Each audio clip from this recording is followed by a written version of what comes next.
கோவையில் ராணுவ வீட்டுவசதி வாரிய குடியிருப்பு வளாகத்தில் பூங்காவில் விளையாடிக் கொண்டிருந்த இரு குழந்தைகள் மின்சாரம் தாக்கி உயிரிழந்த சம்பவம் அதிர்ச்சியை ஏற்படுத்தியுள்ளது. இரு குழந்தைகளின் உயிரிழப்புக்கு யார் காரணம்?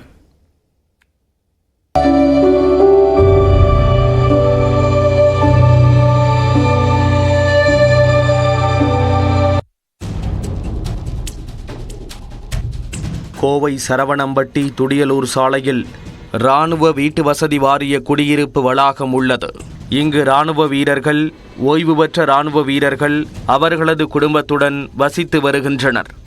இந்நிலையில் இந்த குடியிருப்பில் வசித்து வரும் பிரசாந்தின் 6 வயது மகன் ஜியான்ஸ், பாலச்சந்தர் என்பவரின் 8 வயது மகள் பிரியா ஆகிய இரு குழந்தைகளும் வியாழக்கிழமையன்று மாலை குடியிருப்பு வளாகத்தில் உள்ள பூங்காவில் விளையாடிக் கொண்டிருந்தனர். பூங்காவில் சறுக்கு விளையாட்டு விளையாடிக் கொண்டிருந்த போது சறுக்கு கம்பியில் திடீரென மின்சாரம் பாய்ந்துள்ளது.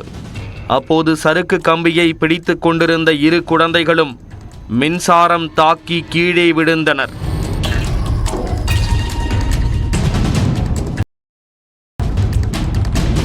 இரு குழந்தைகளையும் அருகே இருந்த தனியார் மருத்துவமனைக்கு கொண்டு சென்று சோதித்த போது இருவரும் இறந்துவிட்டதாக மருத்துவர்கள் கூறியிருக்கிறார்கள். உயிரிழந்த இரு குழந்தைகளின் உடல்களும் கோவை இஎஸ்ஐ மருத்துவமனையில் உடற்கூறாய்வு செய்யப்பட்டன.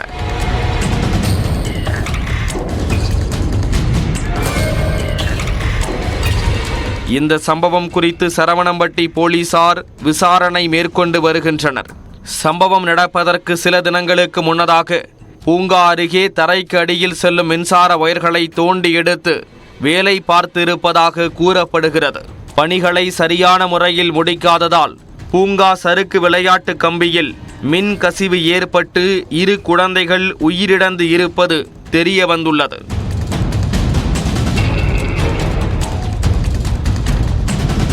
சம்பவம் குறித்து அறிந்த மின்வாரி அதிகாரிகள் சம்பவ இடத்திற்கு சென்று ஆய்வு செய்தபோது குழந்தைகள் இறந்ததற்கான காரணம் தெரிய வந்தது.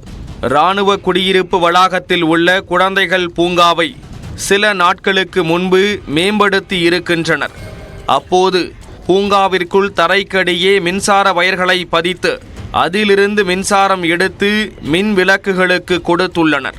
குழந்தைகள் விளையாடி கொண்டிருந்த போது மின் விளக்குகள் ஆன் செய்ததும் சறுக்கு விளையாட்டு கம்பியில் மின்சார கசிவு ஏற்பட்டு குழந்தைகள் இறந்திருப்பதாக மின்வாரிய அதிகாரிகள் தெரிவித்துள்ளனர். இதற்கு மின்வாரியம் பொறுப்பேற்க முடியாது என்றும் இங்கு மின்சார பணிகளை செய்தவர்களின் கவனக்குறைவுதான் இரு குழந்தைகளின் உயிரிழப்புக்கு காரணம் என்றும் மின்வாரியம் தெரிவித்துள்ளது.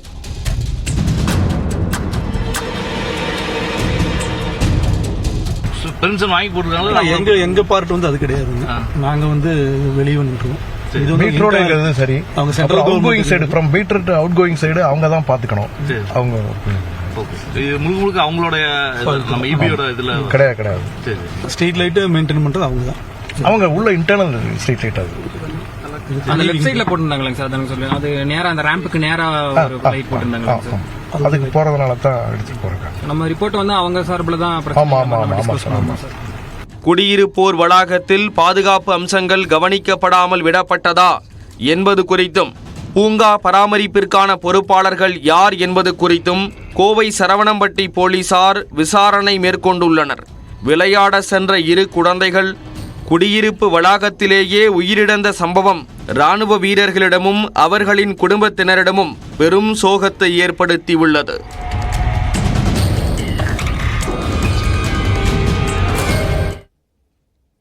இதனிடையே குடியிருப்பு பூங்காவில் மின்சாரம் தாக்கி 2 சிறுவர்கள் உயிரிழந்த சம்பவம் போல் வேறு எங்கேயும் நடைபெறாமல் இருக்க தமிழ்நாடு அரசு உரிய நடவடிக்கை எடுக்க வேண்டும் என்று சரவணம்பட்டி ராணுவ வீட்டு வசதி குடியிருப்பு வாசிகள் கோரிக்கை விடுத்துள்ளனர். பட் இது மாதிரி மற்ற இடத்துலையும் வந்து கொஞ்சம் அந்த மழை காலத்தில் ஏதாவதுனா வந்து நம்ம தான் கொஞ்சம் கேர்ஃபுல்லாக இருந்துக்க மாட்டிருக்கு. ஏன்னா இது எப்படி லைன்லாம் போகுதுன்னு யாருக்கும் தெரில. இது ஒரு இடத்துல இது மாதிரி நடந்திருக்கு, இன்னும் வேறு இடத்துலலாம் யாரும் செக் பண்ணுறாங்களா என்னன்னு தெரில. அது மட்டும் கொஞ்சம் கவர்மெண்ட் பார்த்து செக் பண்ணாங்கன்னா கொஞ்சம் நல்லாயிருக்கும். இப்போ ஒரு 10 குழந்தைங்களுக்கு மேலே விளையாண்டுட்டு வந்திருக்காங்க. அதிர்ஷ்டவசமாக இவங்க 2 பேர் மாட்டினோடனே அவங்க போய் எதுவும் அவங்கள யாரும் காப்பாற்ற எதுவும் ட்ரை பண்ணாங்களேன்னு தெரியல. ஆனால் ஷாக் அடிச்சோடனே வந்துட்டாங்க. அப்படிலாம் மிகப்பெரிய இழப்பாக இருந்திருக்குங்க.